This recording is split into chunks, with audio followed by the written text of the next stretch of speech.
Assalamualaikum warahmatullahi wabarakatuh.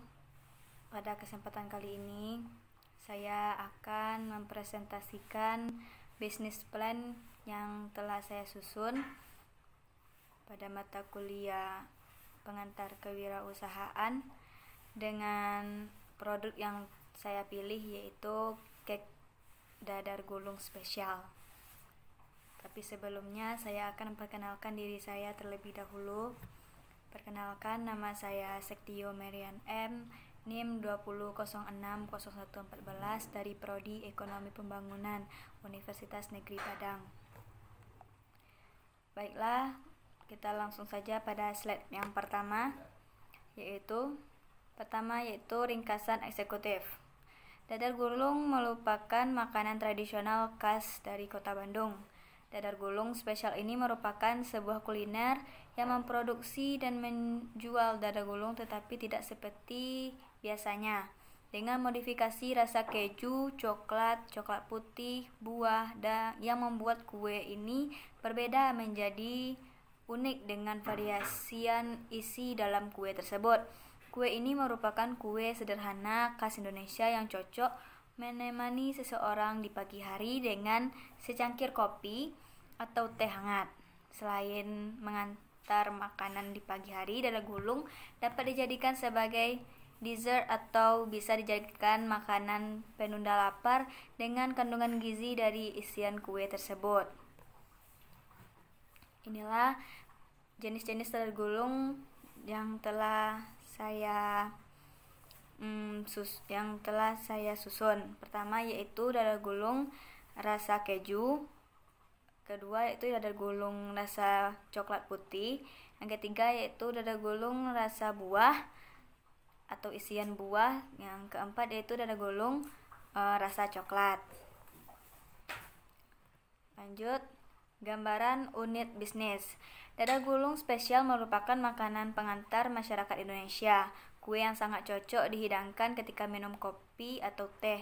Dadar gulung spesial merupakan produk makanan yang berbentuk gulungan yang berisi keju, coklat putih, dan buah yang dibalut dengan bungkusan dan untuk menarik konsumen karena berbagai rasa yang banyak disukai serta harganya sangat terjangkau. Pertama yaitu kita masuk ke analisis produk. Yang pertama yaitu bahan baku dan bahan penolong.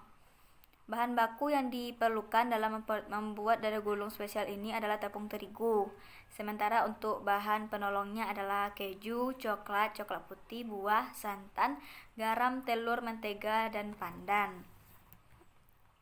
Kedua yaitu peralatan yang digunakan. Peralatan yang digunakan dalam membuat dadar gulung ini yaitu teflon, mangkuk, mixer, saringan, sendok sayur, dan panci.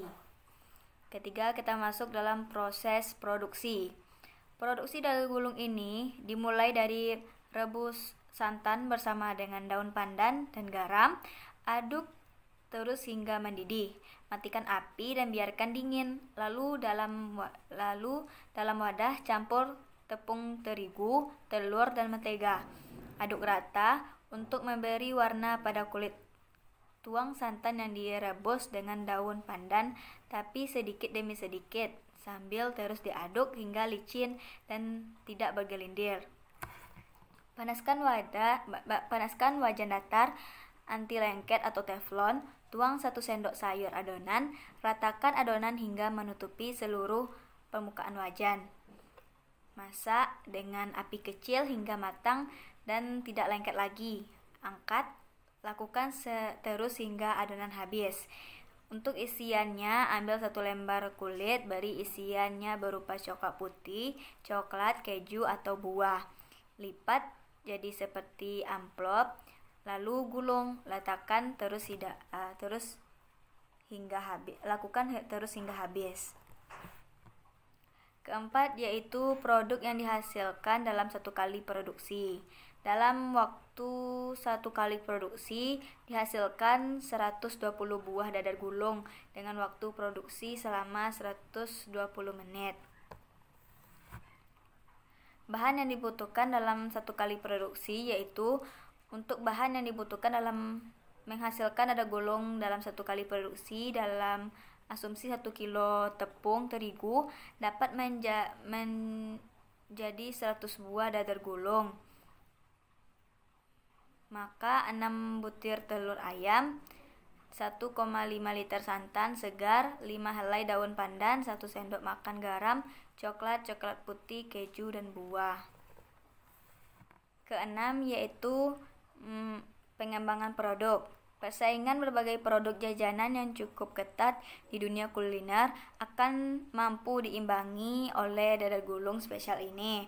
Karena dadar gulung spesial ini digunakan bahan yang tidak seperti dadar gulung lainnya dan mempunyai varian isian yang banyak sehingga dapat bersaing di dunia kuliner. Dalam mengembangkan produk, dadar gulung spesial akan terus berinovasi dengan berbagai varian isian dan model yang baru. Lanjut yaitu analisis pasar. Dadar gulung merupakan sebuah kue tradisional yang keberadaannya cukup terkenal di berbagai daerah. Aneka isian kue dadar gulung ternyata bisa dikreasikan dengan aneka bahan, salah satunya isi keju, coklat putih, serta buah. Dadar gulung isi keju, coklat putih, dan buah ini memang begitu banyak sekali disukai oleh semua kalangan, baik mulai dari kalangan anak-anak hingga kalangan orang dewasa. Dadar gulung dengan isian keju, coklat putih, buah memang cukup enak dan lebih laris dan lebih khas sehingga membuat makin diminta banyak orang di masyarakat. Olahan dadar gulung dengan isian keju, coklat putih, buah ini memang sangat berbeda dengan yang lainnya sehingga membuat sajian jenis kue dadar gulung makin banyak dicari. Biasanya kue dadar gulung juga sering dijadikan sebagai jajanan dalam berbagai acara mulai dari hajatan, syukuran, pernikahan, ulang tahun, dan berbagai acara lainnya. Kue dadar gulung isi keju, coklat putih, buah juga dapat dimanfaatkan sebagai ladang bisnis yang menguntungkan. Peluang bisnis dadar gulung isi keju, coklat putih, serta buah ini juga bisa di jalanan dengan langkah termudah. Gambaran tentang P4PS dan STP. Pertama yaitu masuk ke dalam produk. Produk yang kami tawarkan ini adalah dadar gulung yang isiannya keju, coklat putih, dan buah. Dadar gulung ini seperti dadar gulung umumnya, akan tetapi mengkombinasikan atau mengganti isiannya menjadi keju, coklat putih, serta buah. Untuk desainnya untuk setiap jenis isiannya kami taburkan topping sesuai dengan isiannya. Seperti isian coklat kami taburkan lumeran coklat di atasnya dan begitu juga dengan yang lainnya kecuali isian buah. Kedua yaitu price. Harga yang dari produk dadar gulung spesial ini sangatlah terjangkau. Harga yang akan dipatok sebesar Rp3.000. Yang ketiga yaitu place. Posisi pemasaran dadar gulung adalah di sekitar Fakultas Ekonomi dan fakultas lainnya di Universitas Negeri Padang. Keempat yaitu promotion. Promosi dari dadar gulung spesial ini dilakukan secara langsung ketika melakukan direct selling dan juga menggunakan brosur juga pamflet serta menggunakan teknologi media sosial seperti Instagram, WhatsApp, dan lain sebagainya. Kelima yaitu segmenting. Segmenting pasar dari dadar gulung spesial ini yaitu kelompok mahasiswa negeri Padang dan kelompok umum yaitu warga sekitar kampus. Akan tetapi karena promosi juga dilakukan secara online melalui internet, tidak menutup kemungkinan pelanggan juga berasal dari luar kota Padang. Keenam yaitu targeting. Target pemasaran lebih difokuskan pada kelompok mahasiswa, anak-anak, remaja, ibu-ibu, dan orang tua. Hal ini dikarenakan dadar gulung spesial ini bisa dikonsumsi oleh semua kalangan usia. Ketujuh yaitu position. Produksi ini diharapkan dapat mempertinggi nilai jajanan masyarakat yang sehat dan steril, dan untuk selalu mengenal makanan tradisional khas Indonesia. Baiklah, kita masuk ke analisis sumber daya manusia. Pertama yaitu General Manager. Di sini GM atau General Manager sebagai koordinator utama yang bisa mengendalikan dan bertanggung jawab terhadap keberlangsungan usaha ini sehingga barisan yang teratur. Kedua yaitu masuk ke manajer pemasaran. Bertanggung jawab dalam pemasaran dan pelayanan konsumen serta melaksanakan kerjasama dengan berbagai pihak guna memperluas jaringan dalam perkembangan usaha ini. Yang ketiga yaitu manajer produksi. Bertanggung jawab atas keberlangsungan produk seperti pembuatan desain produk sesuai dengan keinginan konsumen, peningkatan produktivitas tenaga, kerajinan lain sebagainya. Yang keempat yaitu masuk ke manajer keuangan, bertanggung jawab dalam mengatur semua aspek keuangan baik pemasukan atau pengeluaran dalam usaha ini. Keempat yaitu karyawan, aspek paling penting dalam terlaksananya dadar gulung spesial ini. Seperti yang dijelaskan sebelumnya, karyawan akan diambil dari masyarakat. Masuk ke rencana pengembangan usaha. Pertama yaitu deskripsi rancangan pengembangan usaha. Dengan berbagai varian rasa dan isian yang banyak serta tidak monoton akan membuat pengembangan produk dadar gulung spesial. Selain itu, inovasi baru yang berbeda dengan sebelumnya akan dikembangkan sehingga dadar gulung spesial dapat mengikuti tren masyarakat yang sedang berkembang. Tahap-tahap pengembangan usaha pertama yaitu 1 minggu pertama rata-rata penjualan minimal mencapai 80 buah per hari. 1 minggu pertama informasi tentang dadar gulung spesial menyebar di kalangan kampus UMP. Minggu yang ketiga yaitu 1 minggu kedua penjualan rata-rata mencapai 90 buah per hari. Yang keempat yaitu 1 minggu kedua menjalin kerjasama dengan outlet souvenir yang ada di Kota Padang untuk memasarkan dadar gulung spesial di outlet tersebut. Itulah rancangan tahap-tahap pengembangan usaha yang telah saya susun. Selanjutnya kita masuk ke analisis keuangan. Pertama yaitu investasi, yaitu teflon 2 buah, usia ekonomis 3 tahun dengan harga yaitu 140.000. Kedua yaitu mangkuk besar 4 buah, usia ekonomis 1 tahun dengan harga 100.000. Mixer 1 buah, usia ekonomis 3 tahun, harga 350.000. Saringan 2 buah, usia ekonomis 1 tahun, harga 10.000. Sendok sayur sebesar 3 buah, usia ekonomis 1 tahun, harga 30.000. Panci besar 1 buah, usia ekonomis 2 tahun dengan harga 50.000. Nampan 2 buah, usia ekonomis 3 tahun dengan harga 20.000. Jadi jumlah semua investasinya yaitu 450.000. Lanjut masuk ke biaya tetap. Teflon dengan harga 140.000 dibagi 2 karena teflon yang kita pakai yaitu 2 dan dibagi 36. 36 ini adalah 36 bulan karena usia ekonomis teflon ini adalah 3 tahun. Jadi dibagi 36 dengan harga per bulannya yaitu 1.944. Lanjut kedua yaitu mangkuk besar dengan harga 100.000 dibagi 4 dan dibagi 12 karena usia ekonomisnya 1 tahun. Jadi dibagi 12 bulan dengan harga yaitu 2.083 rupiah. Lanjut mixer dengan harga 350.000 dibagi 1 karena mixernya 1 kita pakai dengan usia ekonomisnya 3 tahun tadi, lalu menjadi 36 bulan dengan harga per bulannya yaitu 9.722. Selanjutnya yaitu saringan dengan harga 10.000 dibagi 2 dan dibagi 12 dengan harga Rp416. Sendok sayur besar dengan harga 30.000 dibagi 3 dan dibagi 12 jadi harganya Rp833.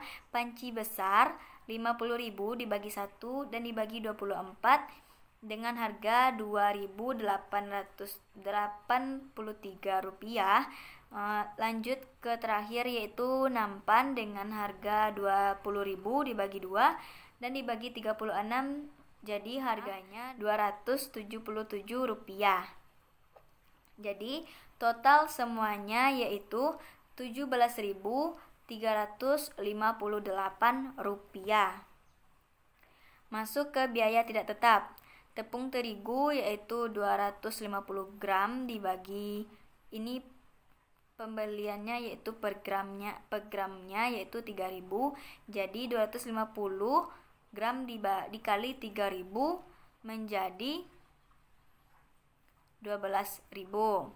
Telur ayam 6 buah, butirnya yaitu 1.500. Jadi menjadi 9.000. Santan segar dengan 28.500 menjadi 57.000.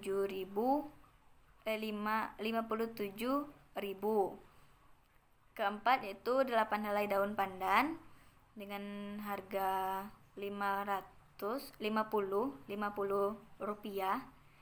menjadi 400 rupiah.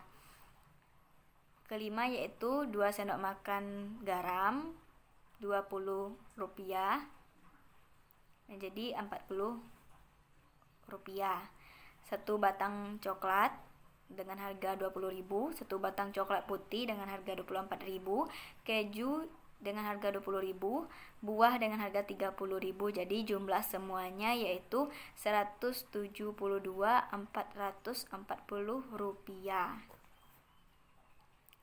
Lanjut ke biaya lain-lain. 1 biaya promosi dengan biaya 200.000. Kedua yaitu biaya administrasi yaitu 10.000. Ketiga yaitu biaya transportasi yaitu 100.000. Keempat biaya listrik yaitu 50.000. Jadi jumlah semua biaya lain-lain yaitu 360.000. Jadi kita masuk ke biaya total. Dalam mencari biaya total ini yaitu kita menambahkan biaya tetap, biaya tidak tetap dan biaya lain-lainnya. Tadi biaya tetap kita yaitu Rp17.358 ditambah biaya tidak tetap Rp172.440 dan ditambah lagi dengan biaya lain-lain yaitu Rp360.000. Jadi jumlah biaya total keseluruhannya yaitu Rp549.798. Masuk ke analisis keuntungan. Yang pertama yaitu kita cari pendapatan. Dadar gulung yang terjual dikali dengan harga jual. Dadar gulung yang terjual yaitu 100.000 dikali per buah dadar gulung yang dijual yaitu 3.000 harganya. Jadi semuanya dapat 300.000. Total biaya produksi dalam 1 kali produksi yaitu Rp172.440. Keuntungan, cara mencari keuntungannya yaitu pendapatan dikurang total biaya produksi. Jadi 300.000 dikurang 172.440 menjadi total semuanya yaitu keuntungan kita Rp127.560.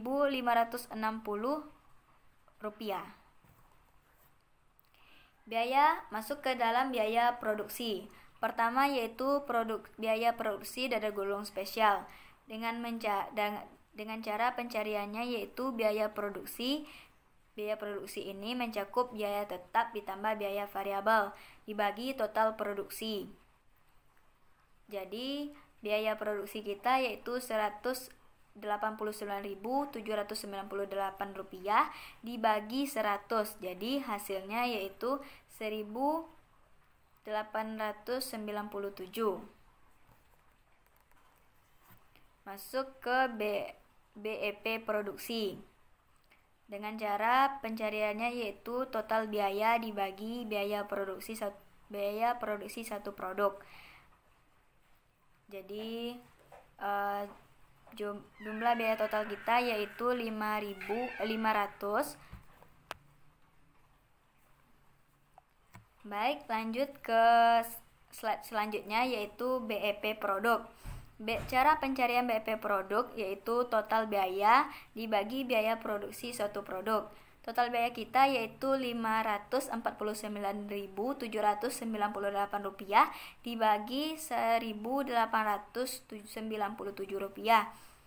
Jadi hasilnya yaitu 290.